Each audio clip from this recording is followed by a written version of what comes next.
आज हम श्रीमद् भागवत गीता का दूसरा अध्याय के ऊपर बातचीत करने जा रहे हैं। इस अध्याय में 72 श्लोक है, जबकि पूरे गीता के 18 अध्याय के श्लोकों की संख्या 700 है। लेकिन ये 72 श्लोक जो दूसरे अध्याय में हैं वो पूरे गीता के 700 श्लोकों का सार है, एक्सट्रैक्ट है। ये गीता रूपी सागर का आप ये समझें कि गागर है। इसमें समस्त ज्ञान संक्षिप्त रूप से उद्धृत किया है भगवान श्री कृष्ण ने अर्जुन के लिए, और हमें अर्जुन के माध्यम से इस ज्ञान को उपलब्ध कराने का अवसर दिया है। और आज हम उसी के ऊपर बातचीत शुरू करने जा रहे हैं। इस अध्याय में हमें 3-4 अलग अलग विषयों पर बातचीत करना होगा और आप इसका साथ देंगे।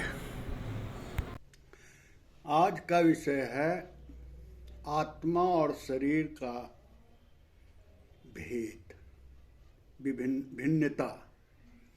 आत्मा क्या है, शरीर क्या है, आत्मा और शरीर का संबंध क्या है, जो गीता के दूसरे अध्याय में सार के रूप में बताया गया। इसका विस्तृत विवरण आगे के अध्यायों में है, लेकिन जो गीता का दूसरा अध्याय है 18वां अध्याय का सारांश सार रूप से एब्स्ट्रैक्ट है बिल्कुल। दूसरे अध्याय में जितने सारे विषय गीता में उठाए गए हैं 18वें अध्याय में 700 श्लोकों में, वह दूसरे अध्याय के 72 श्लोकों के अंदर सारगर्भित किया गया है और उसमें सभी विषयों को लिया गया है। तो जब अर्जुन किंकर्तव्य विमूढ़ हो जाता है युद्ध स्थल पर और उसमें कार्पण्य का भाव आ जाता है, वह बिल्कुल कलव्यम की स्थिति में है, भयभीत हो जाता है वह युद्ध को देख करके और युद्ध करने से इनकार कर देता है। तो पूरा अध्याय जो प्रथम अध्याय है, जिसको विषाद जो कहा गया है, उस पूरे अध्याय में इन्हीं सारे विषयों पर विवेचन हुआ है। और उसमें संजय और धृतराष्ट्र, संजय जो युद्ध स्थल की स्थिति को देखते हैं, यथा स्थिति जो है आंखों देखी हाल, वो धृतराष्ट्र को बताते हैं और वही बताते हैं कि देखिए ये जो है अर्जुन किंग कर्तव्य विमूढ़ हो गया है, युद्ध लड़ने से इनकार कर दिया है। और वही स्थिति जो है दूसरे अध्याय के 1 से 10 श्लोक तक वही कार्पण्य की स्थिति का विवरण है। लेकिन श्लोक 7 जो है दूसरे अध्याय का, उसमें अर्जुन बिल्कुल सरेंडर कर जाता है, अपने आप को समर्पण कर देता है, समर्पित कर देता है एक शिष्य के रूप में भगवान कृष्ण के सामने, और कहता है कि भगवान, मैं जो किंकर्तव्य विमूढ़ हो गया हूं, जो विमूढ़ता मेरे में आई है, जो कार्पण्य का दोष आया है, उसके पीछे मेरी करुणा है। मेरा भयभीत होना नहीं है, मैं डर नहीं गया हूं कि मैं हार जाऊंगा या जीत जाऊंगा, लेकिन मेरी करुणा जो है मुझे बाधित कर रही है कि युद्ध मत लड़ो, क्योंकि इससे मुझे कोई लाभ दिखाई नहीं पड़ता। युद्ध न लड़ने का अर्जुन जो है कई कारण बताते हैं। कहते हैं मुख्य तो ये 4 कारण है। पहला कारण ये सारे हमारे स्वजन हैं, गुरुजन हैं, हमारे कुल के लोग हैं, हमारे रिश्तेदार हैं, दोस्त हैं। इनकी हत्या यदि हम करते हैं तो हत्या का पाप आएगा, इस पाप का दोष मेरे ऊपर लगेगा। दूसरा, मुझे इस युद्ध के बाद किसी प्रकार का आनंद या सुख का अनुभव बिल्कुल नहीं होगा, ऐसा मुझे आभास होता है। लगता है कि इससे कोई आनंद प्राप्त होने वाला नहीं है, कोई सुख प्राप्त नहीं होगा। और तीसरा है कि युद्ध का जो मकसद है वो हासिल करना है राज्य को। तो राज्य को हासिल करके मुझे क्या मिलेगा? मैं तो तीनों लोग यदि मुझे मिले तब भी मैं युद्ध करके तीनों लोग का राजा बनना नहीं चाहता हूं। तो एक पृथ्वी लोक की बात, तो मुझे राज्य हासिल करने का भी कोई दिलचस्पी नहीं है। मैं क्यों युद्ध करूं? और सबसे जो सबसे ज्यादा मुझे खलता है वो ये कि मेरे कुल का नाश हो जाएगा, कुरुवंश का नाश हो जाएगा। कुल नाश जो है, कुल घातक हम कहलाएंगे, हमारा वंश खराब हो जाएगा, सारे लोग मारे जाएंगे, सिर्फ स्त्रियां बचेगी, व्यभिचार होगा, और जो है कुल ब्रह्मशंकर पैदा होंगे, समाज बिल्कुल दूषित हो जाएगा। वो उसका मैं दोष जो है, उस तरह का मैं कुल नाशक नहीं बनना चाहता। तो मुख्यतः ये 4 प्रकार का जो है कारण बताते हैं मुख्य रूप से।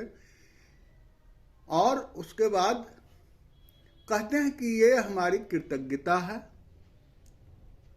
करुणा में कोई भय से मुझे करुणा नहीं हुआ है, डर मुझे नहीं है, लेकिन मैं अपने आप को कृतज्ञ मानता हूं, इसलिए कि मेरे पितामह जो मुझे अपने गोद में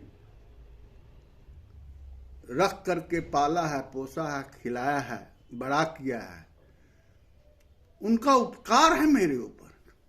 जो हमारे गुरु द्रोण हैं, जिन्होंने मुझे शिक्षा दी है, मुझे संस्कार दिया है, और मैं उनके ऊपर वार करूं, उनकी हत्या करूं, तो मुझे लगता है कि मैं कृतज्ञ हो जाऊंगा। ये मेरी कृतज्ञता के कारण जो है उनका उपकार है, और उपकार जो है मुझे युद्ध करने से रोक रहा। कृष्ण कहते हैं 11वें श्लोक से शुरू होता है उनका प्रवचन। वो अब कहते हैं कि इस तरीके से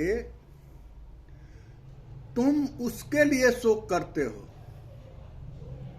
जो शोक करने योग्य मनुष्य नहीं है।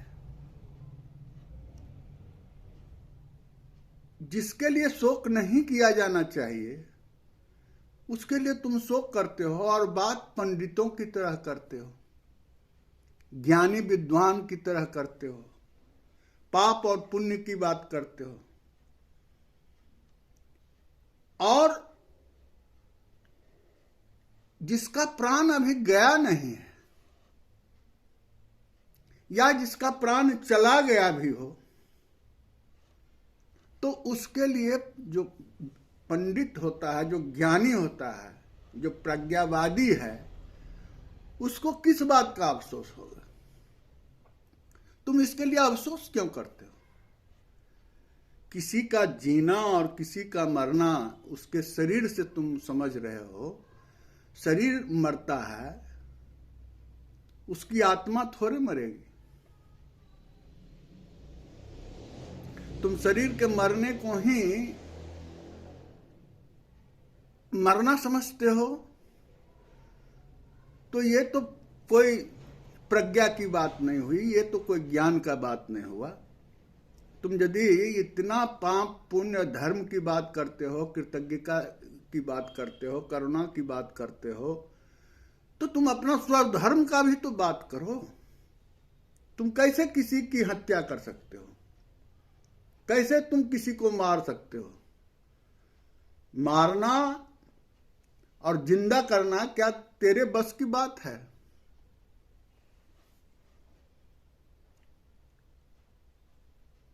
तेरहवें श्लोक में भगवान कहते हैं, देहिनो अस्मिन यथा देहे कुमार यौवनम जरा तथा देहांतर प्राप्ति धीरस्तत्र न मुह्यति।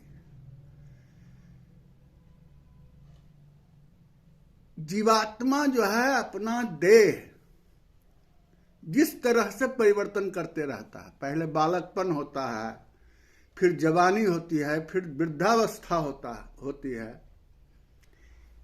शरीर परिवर्तन करता है। वैसे ही यह शरीर भी जो है, एक शरीर दूसरे शरीर को प्राप्त कर लेता है। जो शरीर तुम देख रहे हो इसमें भी तो परिवर्तन होते रहता है। बच्चा पैदा होता है, कितना छोटा होता है, वह बढ़ता है, उसकी जवानी कितना, उसका वजन बढ़ जाता है, उसकी लंबाई बढ़ जाती है, उसका सारे कार्य व्यवहार बदल जाते हैं, जवान हो जाता है, फिर वो जो है वृद्धा हो जाता है, कमजोर हो जाता है। जो बचपना का कमजोरी है उससे भी ज्यादा बुढ़ापे का कमजोरी हो जाता है, कमजोर हो जाता है। और एक दिन ऐसी स्थिति आती है कि उस शरीर को छोड़ करके दूसरे शरीर में उस जीवात्मा का परिवर्तन हो जाता है। वह आत्मा जो है उस शरीर को छोड़ के दूसरे शरीर को धारण कर लेता है। तो उस शरीर का हत्या क्या है? वो तो मरना ही मरना है, आज मरे या कल मरे। शरीर को तो बदलना है, चूंकि ये परिवर्तनशील है, ये जड़ है। तो भगवान कृष्ण जो है शरीर और आत्मा का फर्क बताना शुरू करते हैं। क्योंकि सबसे पहले जो सबसे बड़ा प्रश्न चिन्ह था कि स्वजनों की हत्या का पाप, तो उसके जवाब में उन्होंने इसी से शुरुआत करते हैं। इसको सांख्य योग भी कहा जाता है इस दूसरे अध्याय को। और सांख्य योग में यानी ज्ञान योग, ज्ञान की विषय है, तत्व मीमांसा है, तत्वों के बारे में बताते हैं कि आत्मा, परमात्मा और शरीर, इसके बारे से ही शुरुआत करते हैं भगवान कृष्ण, और उसको आत्मा और शरीर का फर्क बताना शुरू करते हैं। वो कहते हैं कि ये शरीर जो है, जो खुद बदलते रहता है, उसको तुम जो है मरने की बात क्यों कहते हो? ये तो चेंजेबल है। 16वें श्लोक में भगवान कहते हैं, नासतो विद्यते भावो ना भावो विद्यते सतः उभयोरपि दृष्टो अनंतस्त्व नमस्तत्व दर्शभी। नासतो विद्यते भावो, जो सत्य नहीं है, असत्य है, उसकी तो कोई सत्ता नहीं है। जो असत्य वस्तु है उसकी क्या सत्ता है, क्या अस्तित्व है? There is no existence of the things which does not exist। जिसका अस्तित्व ही नहीं है उसकी सत्ता क्या है? और जिसका अस्तित्व है, जिसकी सत्ता है, उसका हमेशा अस्तित्व है। सत्य का अभाव नहीं है और असत्य की कोई सत्ता नहीं है। तो जो विद्वान लोग हैं, जो तत्वदर्शी है, जिसको ज्ञान है, वो तो इतना फर्क समझ ले कि शरीर जो है वो असत्य है, न पहले था और न होगा। जो है इसकी समाप्ति सुनिश्चित है, इसका अंत सुनिश्चित है, तो ये तो असत्य है। और आत्मा जो था, है और रहेगा, ये सत्य है। वेदांत में एग्जिस्टेंस यानी सत्ता, इसको बहुत ही विस्तृत रूप से परिभाषित किया गया। कहा गया है कि दो तरह, एक तो सत्य है, एक असत्य है। तो असत्य क्या है? असत्य वो कहते हैं कि जिसका कोई भी एग्जिस्टेंस नहीं है। जैसे कोई कह दे कि बांझ स्त्री का जो है पुत्र,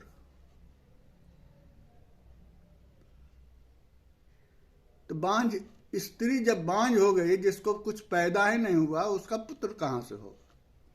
वो बिल्कुल असत्य है, उसका कोई एग्जिस्टेंस नहीं है। लेकिन बहुत सारे चीज है, जैसे भौतिक वस्तु जो है उसका अस्तित्व है, लेकिन वो सत्य नहीं है। सत्य है, उसकी व्यवहारिक सत्ता है। तो सत्य को भी तीन प्रकार से बांटा गया। जो सत्ता है ये तीन प्रकार का है, वेदांत दर्शन में कहा गया, और उस वेदांत को गीता में भी स्वीकार किया गया। एक तो है प्रतिभाषिक सत्ता। प्रतिभाषिक सत्ता वो है जो कुछ क्षण के लिए, कुछ मिनट के लिए, कुछ समय के लिए उसकी सत्ता होती है। जैसे प्रतिभाषिक सत्ता का मतलब कि वह यदि कोई रात में अंधेरे में बाहर निकलता है और देखता है कि एक रस्सी जो है सर्प दिखाई दे रहा है, वो पहले तो उस रस्सी को सर्प मान लेता है। जब लाइट जलाता है तो देखता है कि ये तो सर्प नहीं है, ये रस्सी है। तो जितने देर तक वह रस्सी सर्प दिखाई पड़ता है, तो सर्प की सत्ता उतने देर तक के लिए है। तो वह जो काल है उस सर्प का, उस काल तक के लिए सर्प की सत्ता जो है वो प्रतिभाषिक सत्ता है। जितना भौतिक चीज है, सूर्य है, पृथ्वी है, आकाश है, वायु है, जल है, पर्वत है, पहाड़ है, जंगल है, जितनी सारी वस्तुएं दृश्य है या अदृश्य भी है जिसको हम महसूस करते हैं, उसकी भी सत्ता है, उसकी व्यवहारिक सत्ता है, क्योंकि वो उसका जन्म हुआ है। शरीर भी है, शरीर का व्यवहारिक सत्ता है। जीव है, जितना जीव जंतु है, पेड़ पौधा है, सबकी व्यवहारिक सत्ता है। ऐसा नहीं है कि असत्य है।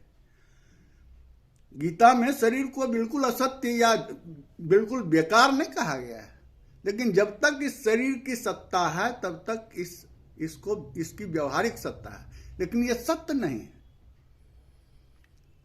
यह अमर नहीं है, यह स्थायी नहीं है। व्यवहारिक सत्ता में परिवर्तन होते रहता है। हजारों साल जहां जंगल था वहां आज शहर बस गया। जंगल था वहां खान बन गया। जहां समुद्र था वहां पहाड़ हो गया। मतलब कि न पहाड़ अस्थायी है, न जंगल अस्थायी है, न समुद्र अस्थायी है। यह सब का एक न एक दिन परिवर्तन होना ही है, सुनिश्चित है। इसका जन्म हुआ है, इसलिए इसका मृत्यु सुनिश्चित है। वैसे ही शरीर, इसका जन्म हुआ, न ये शरीर पहले था और न ये शरीर बाद में होगा। लेकिन जब तक इस जन्म और मृत्यु के बीच का जो पीरियड है, इस शरीर की सत्ता, इस सत्ता को व्यवहारिक सत्ता कहा गया है। और आत्मा जो है पारमार्थिक सत्ता है। इसको पारमार्थिक सत्ता कहते हैं।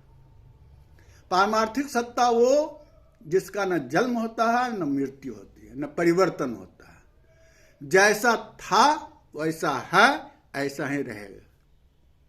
ये पारमार्थिक सत्ता है। तो भगवान कृष्ण कहते हैं कि ये जो शरीर है इसकी व्यवहारिक सत्ता है, जब तक है तब तक है, यह अस्थायी रहने वाला नहीं है। यह आता है और जाता है, इसका जन्म हुआ है, इसकी मृत्यु है, जन्म सुनिश्चित है, मृत्यु सुनिश्चित है। तो इसी पीरियड में इसकी व्यवहारिक सत्ता है, अदरवाइज इसका कोई भी अस्तित्व नहीं है।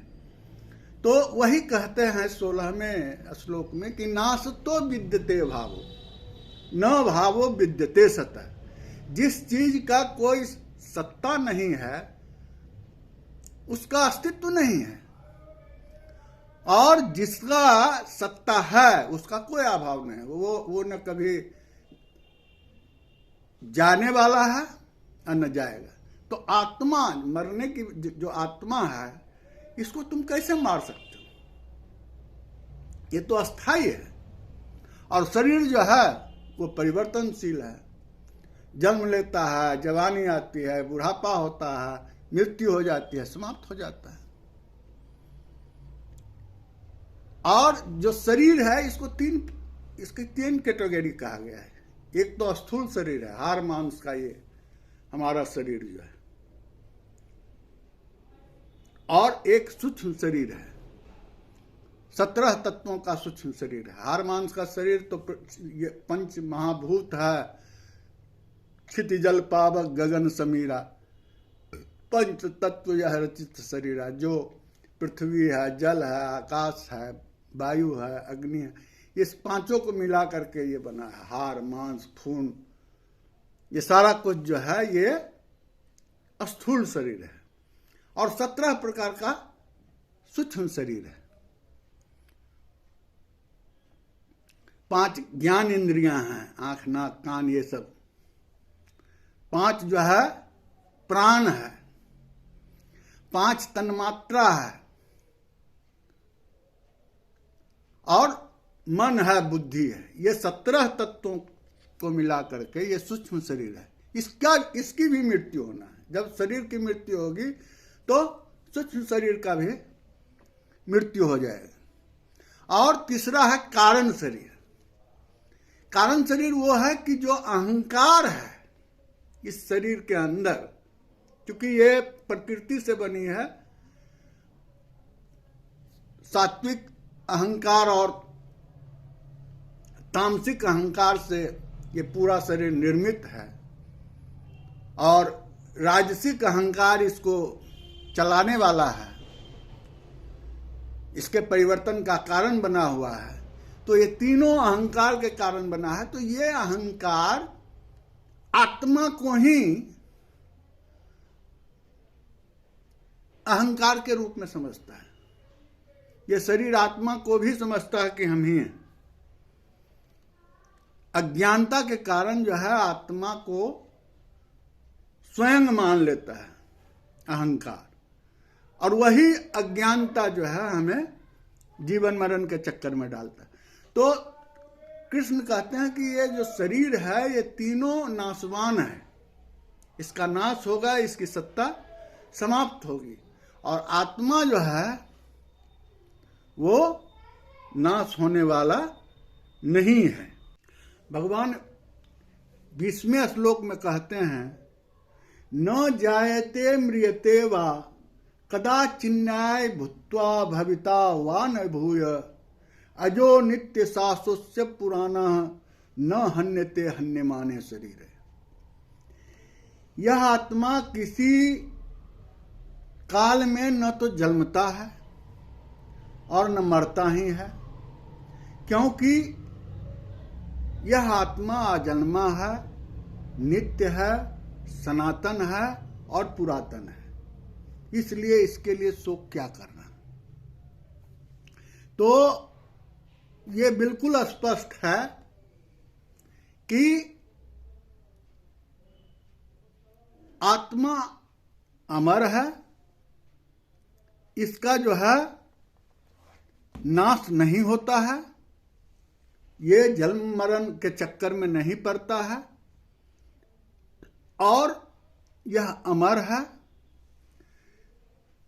फिर भगवान कहते हैं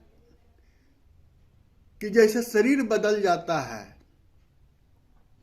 वैसे ही ये आत्मा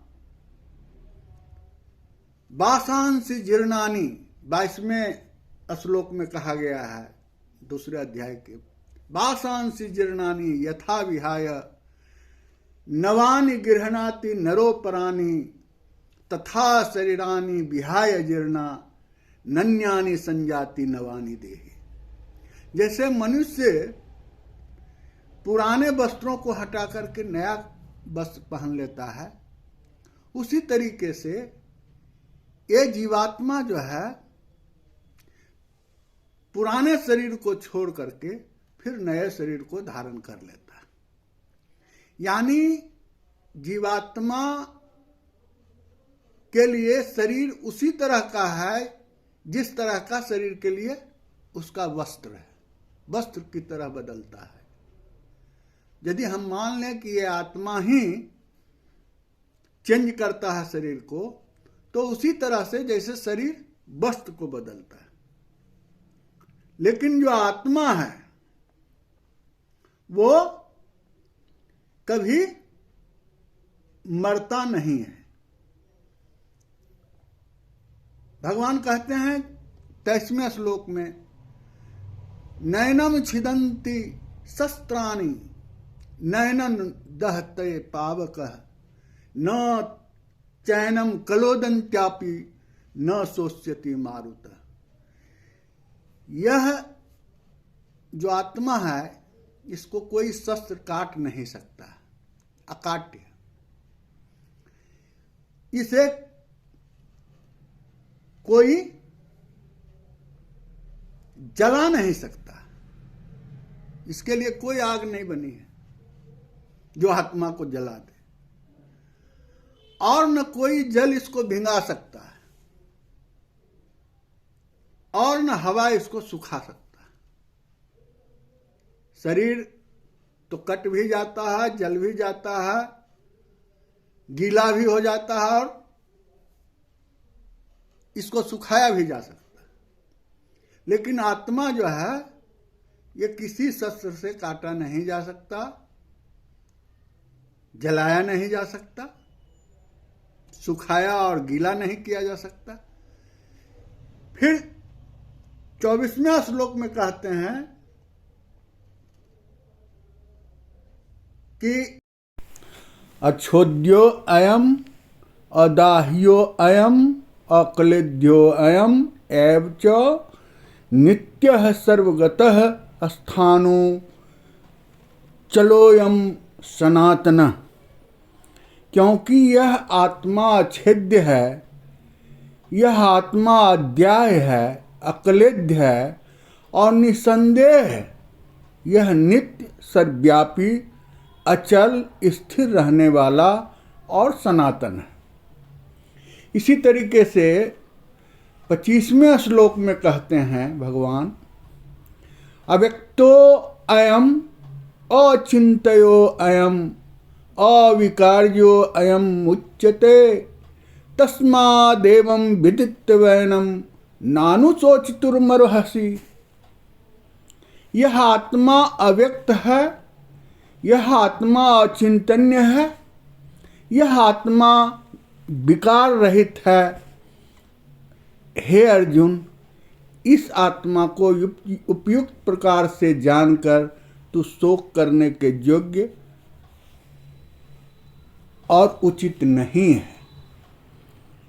तो आत्मा की अमरता को जो नैनम छिदन्ति शस्त्राणि नैनम दहति पावकः श्लोक को पूरा करते हुए, पुष्ट करते हुए भगवान श्री कृष्ण जो है आत्मा की अमरता स्थापित करते हैं और बताते हैं कि हे अर्जुन, तुम इस बात को समझो कि तुम आत्मा को नहीं मार सकते। तुम शरीर को भले मार सकते हो, शरीर मरने वाला है, ये मरणशील है। आत्मा कभी भी किसी भी शस्त्र से नहीं मारा जा सकता। इस तरीके से आत्मा के बारे में भगवान 11वें श्लोक से लेकर के 30वें श्लोक तक आत्मा और शरीर के अंतर को बताते हैं और स्पष्ट रूप से कहते हैं कि आत्मा और शरीर दोनों भिन्न है, दोनों में किसी भी प्रकार की सिर्फ जो है ये है कि आत्मा और शरीर का संबंध है। आत्मा साक्षी रूप से शरीर के साथ है, इसके सारे क्रियाओं को, इसके सारे कृतित्वों का साक्षी जो है इस शरीर का, इस जीवात्मा का आत्मा है और वह साक्षी भाव से इसका नियंत्रण करते रहता है। इस तरीके से यदि 30 माने जो 20 मंत्र हैं, 20 श्लोक है आत्मा और शरीर के बारे में, उसमें यदि भिन्नता देखें तो हमें स्पष्ट लगेगा कि आत्मा जो है चेतन है, ज्ञान का विषय है, और शरीर जो है अचेतन है।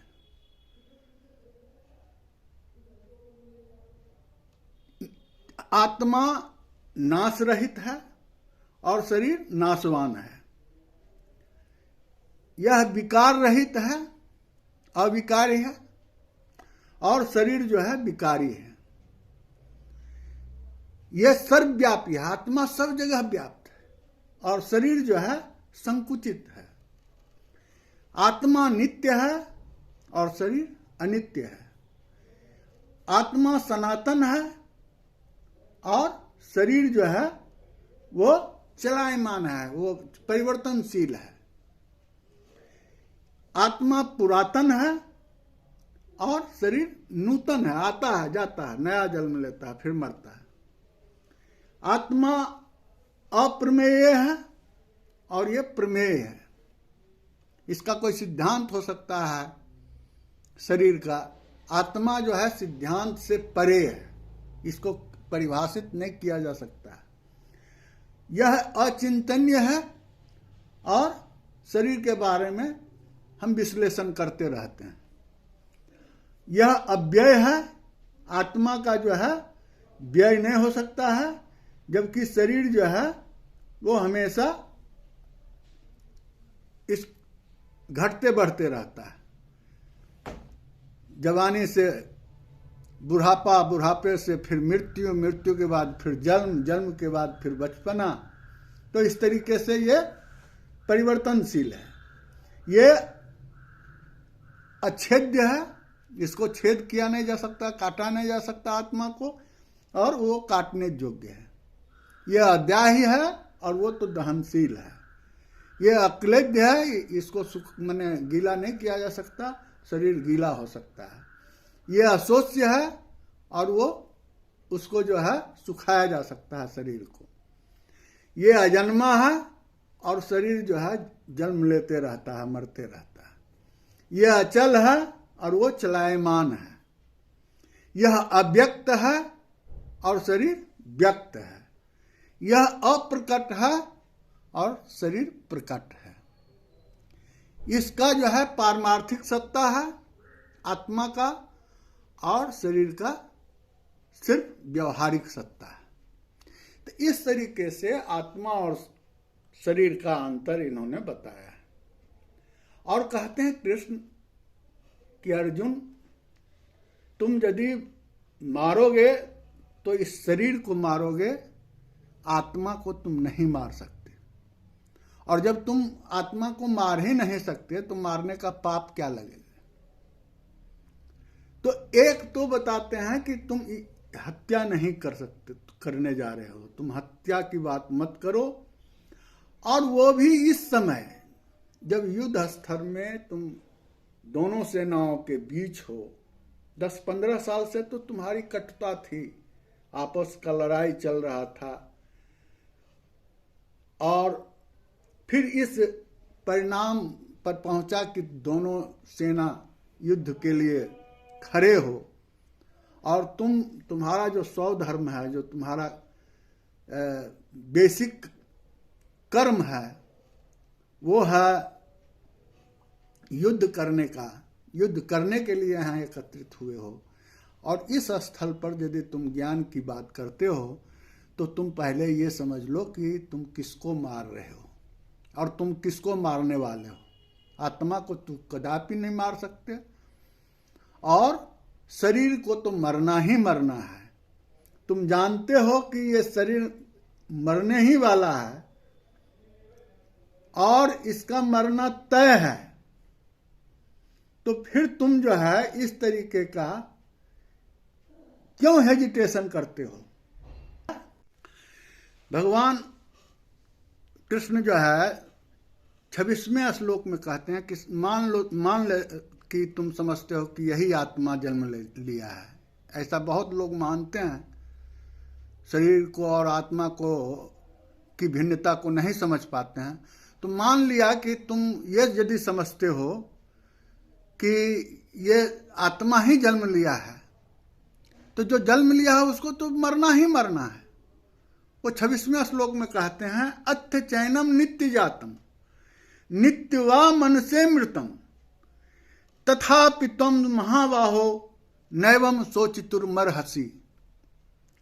यदि तुम इस आत्मा को सदा जन्मने वाला और मरने वाला समझते हो, तब भी तुम क्यों शोक करते हो? किस बात का चिंता? यदि यही मान लो कि ये आत्मा ही है और इसी का जन्म होता है और मृत्यु होती है, यही मानने वाले हो, तो ये तो जन्म ले चुका है। जितने सारे योद्धा यहाँ हैं वो तुम्हारे सामने हैं। एक न एक दिन इनको मरना ही है। तो जिसको मरना ही है उसके लिए तुम मरने मारने की बात क्या करते हो? तो निश्चित है। 7वें श्लोक में कहते हैं जातस्य हिम ध्रुवो मृत्यु ध्रुव जन मृत्यश्च तस्माद परिहार्य अर्थे न तो शोचितुर्मर्हसि। जिसका जन्म हुआ है उसकी मृत्यु सुनिश्चित है, मरना ही मरना है, ये तुम जानते हो। फिर इसके लिए क्या शोक करने की क्या आवश्यकता है? क्यों शोक करते हो? फिर 28वें श्लोक में कहते हैं अव्यक्तादीनि भूतानि व्यक्तम ध्यानि भारत अव्यक्तम निधनान एव तत् का परिवेदना। जब संपूर्ण प्राणी जन्म से पहले भी अप्रकट था और मरने के बाद भी अप्रकट हो जाएगा, जितना दिन है उतने ही दिन प्रकट है, तो फिर इसके लिए इतनी शोक वेदना क्यों है? ये तो क्षणभंगुर है, आज है, कल इसको जाना ही जाना है, तो इसकी मृत्यु हो जाएगी। इसके लिए इतना तुम्हें क्यों क्षोभ है, क्यों शोक है? और तब जब तुम युद्ध स्थल पर आए हुए हो और एक दूसरे से युद्ध करना ही तुम्हारा स्वधर्म भी है, तो इस स्थिति में तुम्हारा जो है शोक उचित नहीं है। तुम इस बात को पहले तो एक अर्थ से जो तत्व मीमांसा है उसको भगवान कृष्ण जो है इस रूप से समझाते हैं कि तुम आत्मा और शरीर के अंतर को समझो और ये मान लो कि तुम हत्या करने नहीं जा रहे हो, तुम्हारे हत्या से कोई पाप नहीं है, और ये धर्म के लिए यदि किसी की हत्या भी करनी हो तो वो पाप नहीं होता है। और तुम धर्म स्थल पर हो, कुरुक्षेत्र एक धर्म स्थल है और यहाँ युद्ध के लिए सारे लोग आए हुए हैं और तुम युद्ध करने के लिए तुम्हारा स्वधर्म है, तुम्हारा संस्कार है, तो अपने कर्तव्य का निर्वहन यदि तुम करते हो और इससे लोकहित है, क्योंकि जो अधर्म फैला हुआ है तुम्हारे राज्य में और तुम्हें इस अधर्म के कारण तुम्हारे राज्य से तुम्हें वंचित करने का जो कुटिल प्रयास है कौरवों का, इसलिए युद्ध हो रहा है और इस युद्ध में तो तुम्हें निर्णायक भूमिका लेनी होगी। और ये समझो कि आत्मा और शरीर क्या है, शरीर को एक न एक दिन मरना है। आत्मा जो है अमर है, इसको तुम मार नहीं सकते हो। इसको मारने का पाप तुम्हें नहीं लगने वाला है। तुम आत्मा का हनन नहीं कर सकते। इसकी मृत्यु के लिए तुम्हें दोषी नहीं ठहराया जा सकता। तो यहाँ आत्मा की अमरता को भगवान कृष्ण जो है स्थापित करते हैं और कहते हैं कि आत्मा अमर है, इसको नहीं मारा जा सकता। इस दृष्टि से हमें जो तत्व ज्ञान है, तत्व मीमांसा है, वो सांख्य दर्शन के आधार पर शुरुआत किया है कृष्ण अर्जुन को समझाने का। और इस 20 श्लोकों में 11 से लेके दूसरे अध्याय के 11 से लेके 30वें तक जो आत्म तत्व है उसके बारे में इन्होंने बताया है। और हम समझते हैं कि हमें इस बात को मानना चाहिए कि आत्मा की मृत्यु नहीं होती है, आत्मा अमर है और अर्जुन के जरिए सारे मानव इससे लाभान्वित होते हैं।